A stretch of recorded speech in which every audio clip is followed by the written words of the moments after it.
Good day. These are particles notes, and while this applies somewhat to this section, it will really apply to our next unit on changes. So atoms are the smallest particle of element. They are extremely tiny.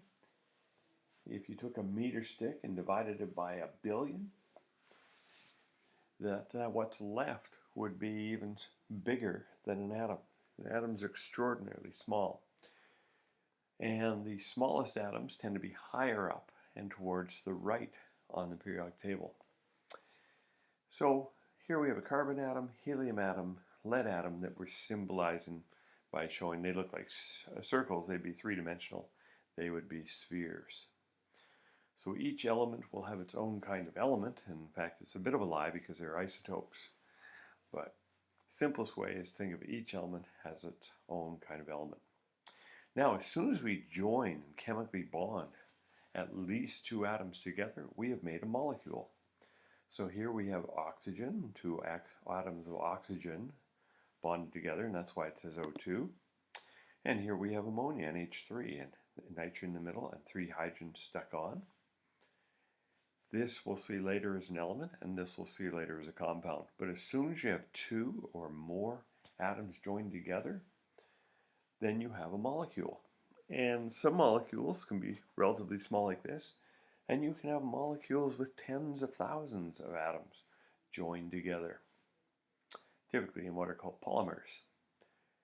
Next thing is an element. An element is a pure substance that cannot be broken down by chemical means. It says that means by chemical change or chemical reaction.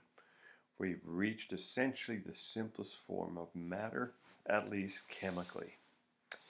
And so we're back to the world of these atoms, but you can actually have molecules of an element, and that's shown right here.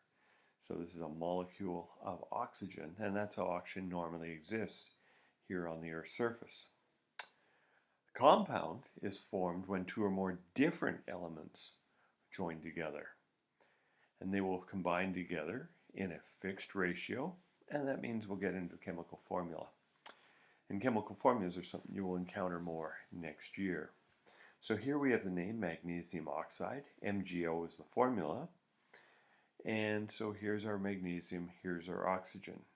Here we have calcium chloride, so calcium in the middle, chlorines on either side. And those are compounds because we have different elements joined together. So atoms should not be difficult. Don't mix up molecules and compounds. Molecules are when we have groups of atoms forming, and they can be the same atoms or different atoms. In compounds, we have to have different elements getting together. At least two or more different elements are present.